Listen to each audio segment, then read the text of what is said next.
The Olympics are finally done. They'll be remembered for many moments, but I feel like they need a catchy name. How can something so commercial not have a catchy name? We could have gone with the Lolo Olympics, but that story is way out of the Bomani Jones ballpark now. That belongs to the Today Show. Yeah, no, dude, I'm just a little bit too much crying for my personal Olympic taste. And I mean, not crying on the track. I mean, when you're crying the next day, man, this is officially gone too far. If you can't stop I don't care what anybody says here, okay? If you can't stop yourself from crying about losing, you need to tell the TV cameras no.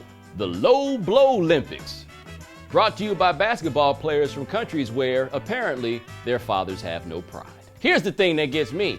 I don't ever see any of that fervor or enthusiasm or toughness from our European brothers in the NBA. Can you explain that to me? Did you watch Pau Gasol on Sunday? Fighting for position, putting his shoulder in people. I ain't never seen that before in my life. They out here looking like the dudes that play in jeans and Timbs. You ever play with the dudes that wear jeans and Timbs? They out there like, what, call your foul? We can never forget the German weightlifter Matthias Steiner dropped 432 pounds on his head. Oh no. It also speaks to the reason why I can't watch women's gymnastics. Too many hilarious oh no moments that I'm not allowed to laugh at. I realize I can't watch the ladies' gymnastics.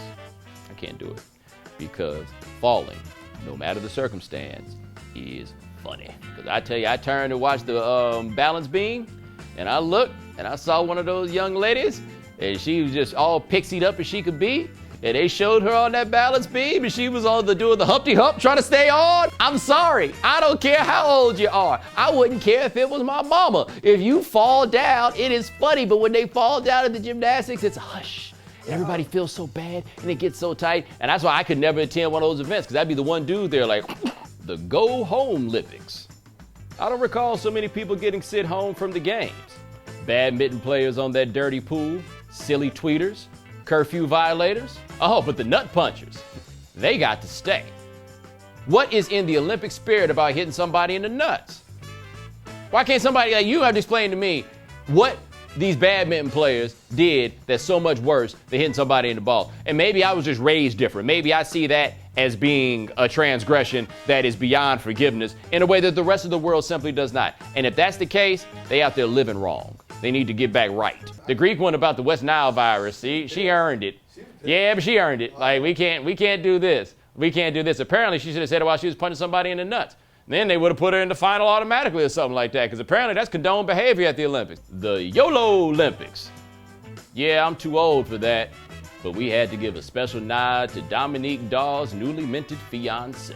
Gabby Douglas wins the all-around. Now all of a sudden, everybody wants to talk to Dominique Dawes. We ain't thought about Dominique Dawes in 10, 15 years. All of a sudden, everybody that ever had a childhood crush on Dominique Dawes is on Twitter professing their love for Dominique Dawes. The next day, her fiance proposes. And he was definitely about that YOLO life, because let me explain something. He fully recognized. He was like, yeah, I got Dominique Dawes, man. I got the star on the low. All of a sudden, her star blew back up. And I bet you he got on the social media and was like, oh, yo, they about to be on her. And by they, I mean me.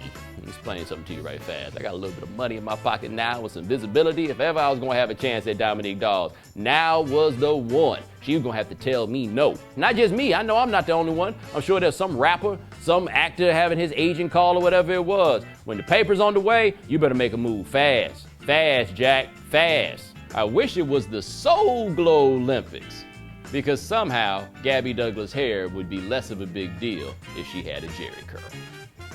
I hate it so much that all this was made out of nothing, because now all of a sudden, we couldn't laugh at anybody else's hair because the Huffington Post is watching, right? So you got the woman playing basketball with France with the Bleu Blanc Rouge braids. We can't laugh at her because they gonna talk about us for it. Track, we were out there with so many follicular prosthetics on all those girls' hair, different colors just laying on top halfway down their ass, but you can, all that stuff is going on. We can't talk about any of it. Why? Because the Huffington Post is watching. And what did everybody miss? You know why Gabby Douglas got caught in that little situation? Because they had all those girls doing their hair the same way. Except not all those girls' hair is the same. Thanks for joining us for the Summer Games. We'll break this hat back out in 2014 for the Whiter Olympics. The Winter Olympics. Yeah, that's when they play them. This is something that happens all the time. The poor girl is from Hampton, Virginia, and had to leave her mama's house to go to Des Moines, Iowa. Who do you think is in Des Moines, Iowa doing her hair? And plenty of people out there can empathize with that plight because they know how it goes. It's the reason why black people ain't so excited about taking jobs in places like Des Moines. You got to learn to cut your own hair. Here's my question. Where's the Huffington Post when everybody's talking about my hairline every time I go on TV? Right? Nobody's looking out for me. This is just how it goes. People don't like your hair, you get banged on. You're too young to get banged on, your parents get banged on for letting you go out of the house. In this case, they shouldn't have banged on her because the circumstances were obvious. They tried to do her hair like all the other girls when her hair is not like all the other girls. But they went and messed with the fun for the rest of the whole Olympics. I looked on Twitter. All the hair slander that would have been there otherwise disappeared. How in the world that woman have bleu blanc rouge braids and people barely even talking about it? You seeing one color weave here and then another color weave down here and it looked like it's just sitting on top. But ain't nobody out here talking about this. If the girl that had a jerry curl, we could have been fine.